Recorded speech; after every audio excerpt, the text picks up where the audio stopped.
Hello and welcome to another video. In today's video we are going to be putting the rear axle back together on the 1960 Bolens Ride-a-matic. You may remember in a video a few weeks ago we tried to do this and came across a few issues, but we think we've fixed those issues now, so we're going to see if we can get this put together now.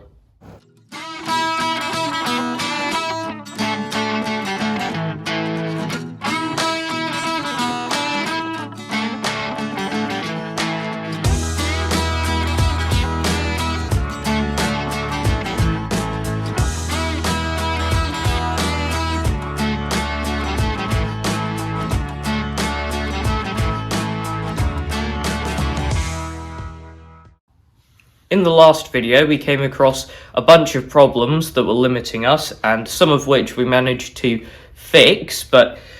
there's mainly two that we couldn't. One of which was the woodruff key didn't fit and was massively worn, and the second one was we were missing a pin to go through the axle and into this differential part. Now for the woodruff key,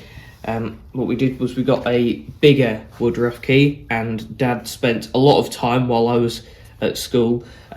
filing this down to fit perfectly in there, because obviously the shaft is worn and this differential part is worn. So that is now completely complementary to these two parts, and that is an interference fit in there. You can see by the fact that I can try and move this about and it doesn't move, that it fits in there well. And it's an interference fit on here too, so when we fit this we'll just need to give it a few light taps to get it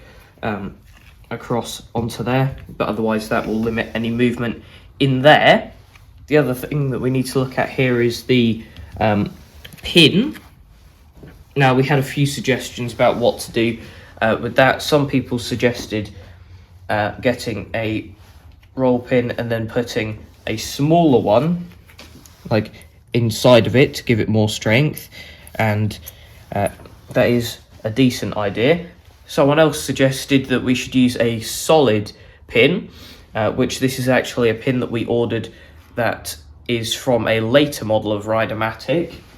and if we compare it to the hole size on here, that is quite a bit oversized, so we'd have to drill out quite a bit. And from our research we think we might have found a better alternative to this solid pin, and that is one of these, which is a coil pin. And if I put this under the light you might be able to see it's effectively a sheet of metal that's been rolled up to make it stronger and into a pin form. And from our research, apparently one of these is actually 8.7% stronger than a solid pin in this size. So I'm not fully sure how that is, seeing as it's got a hole through it, but I'm going to trust the data that we found. This is a 5mm pin, which, yes, it is metric, and we ideally don't want to have to deal with metric stuff on an Imperial tractor, but at the same time it means we can enlarge the pinholes without going to the next Imperial size up, which is quite a big change. This fits through here with an interference fit, which is good on both sides. And what we've done here is we've drilled out the hole in the axle to 5mm, which wasn't actually that much bigger, and this will then tap into there, I'm sure, and that will be nice and tight along with the woodruff key, and then that will keep this part securely on there. We've had a good suggestion from a friend of ours in Canada, Stu, who we've talked to about these tractors since the old forum days when we were more active on forums, but he suggested that we go around and check our needle bearings to make sure that they all turn freely now that we've pressed them into their locations. And we've just gone around with a screwdriver and done that, and all of them are fine, so we're happy with them. And we've put a bit of oil in those. We've also oiled this shaft because this is the first gear to go on, so we'll just pick this up and push that on there like so, and needle bearings are turning nicely by the sounds of it. Then the second thing to go on will be this one, which has obviously the woodruff key and the pin to go through it. Now we should start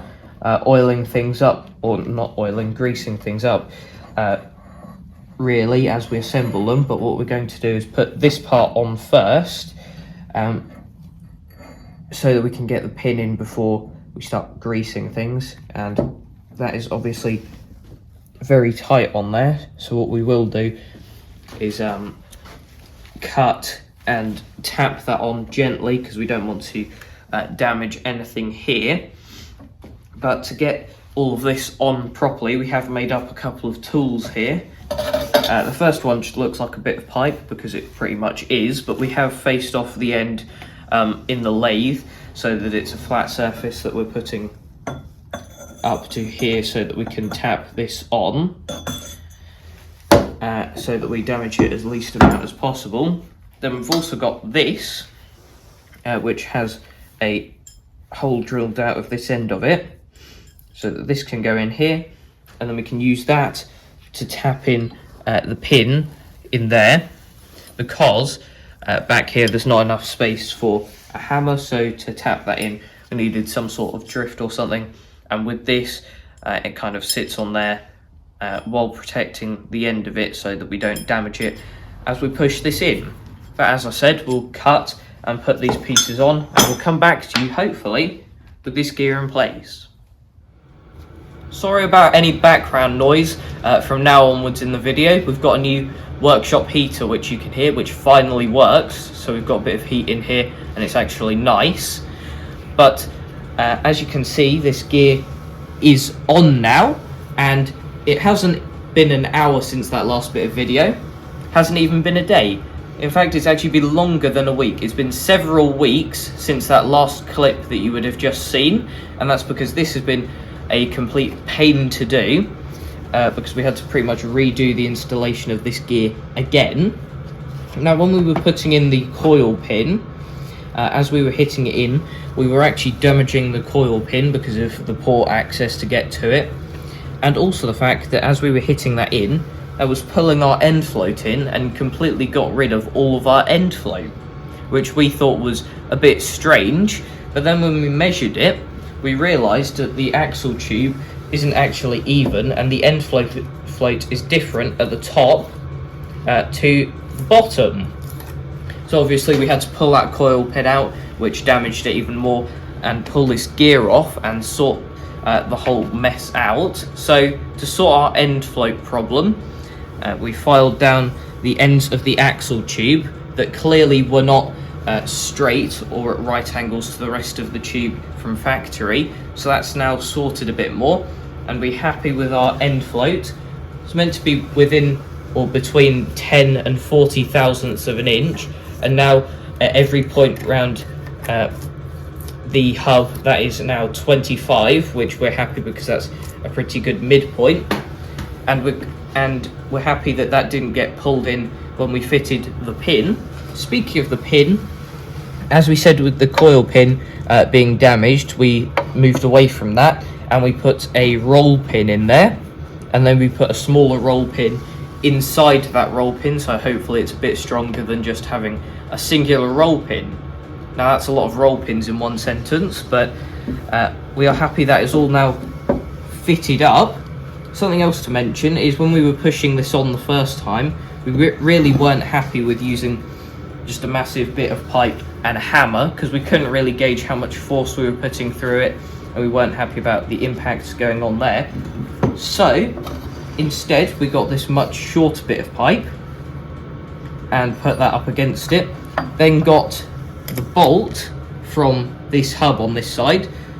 used that thread that's in there to screw it in, then used a big washer so that we could kind of get a small spanner and tighten up this bolt, and that very slowly pulled this in and was a lot more gentle than just hitting it with a hammer. And we could also get a better feel for how much force we were putting onto it and where the woodruff key was, to make sure that we could get that all lined up, and that worked very nicely and we're at the stage now where we can actually continue and hopefully make a bit more progress with this. Now, since we were happy with the end float and everything with this gear, we decided that while the rest of it is off, we would grease the axle tube between this hub and the gear on this side, and we did this now specifically so that we could see the grease coming out of this side, whereas when we put all of the other stuff on, we won't be able to see this side, we'd only be able to see that side. So we're happy with the grease in there now, and I can feel that's taking a tiny bit of the end float just through the grease being sticky and stuff, as it should be. But what we will now do is put some more grease on all of these components. Now, in the manual, I think it said we need 1 pound of this grease, so we waited for the kitchen to be empty and weighed some of this grease out on the kitchen scales and ran away quickly before Mum caught us.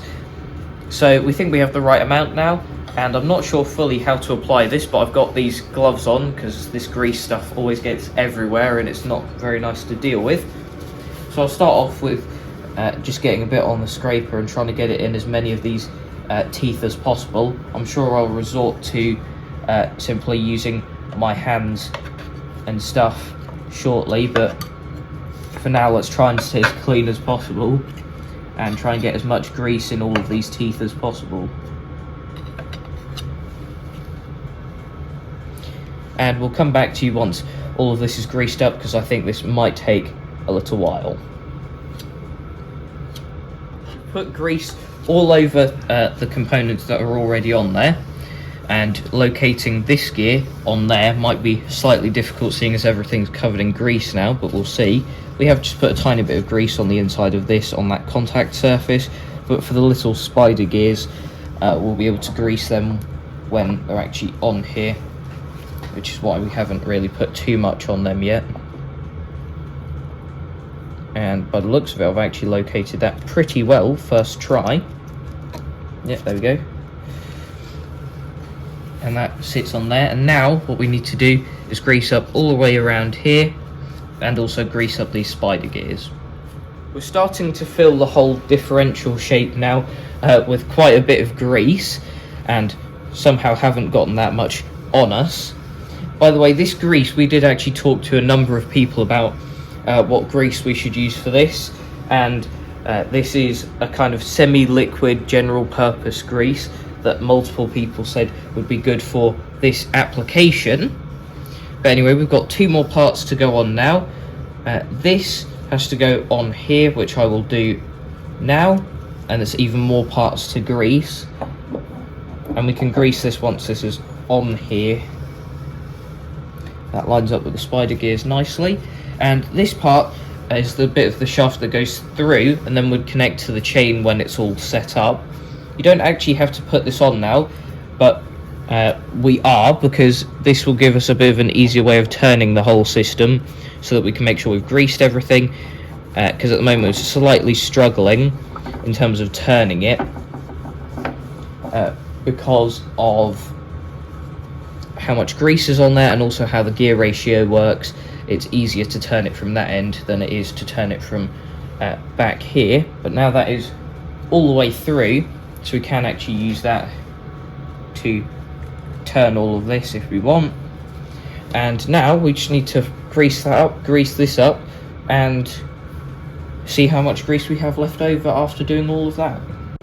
We have all of the grease now on all of these differential components, literally all of it from the tub that we could get, and we hardly covered ourselves in it, which is always a good thing when it comes to this horrible grease. But now that that's all coated and all of those differential parts are kind of on there,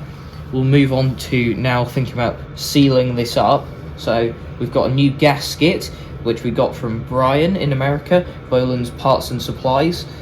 and we also got these original style screw bolts with spring washers and the nuts to go with them, also from Brian at Bolens Parts and Supplies, because we can't really get these in the UK, so they had to come from America. Now what we're planning on doing is kind of putting the gasket on and trying to get as least amount of grease on it as possible, then put the cover on and just loosely do these bolts up for now, because there is also an oil seal that needs to go on, which goes kind of in here between this part and this part. We're not fully sure at which stage that has to go on, so we think if we just do this up lightly,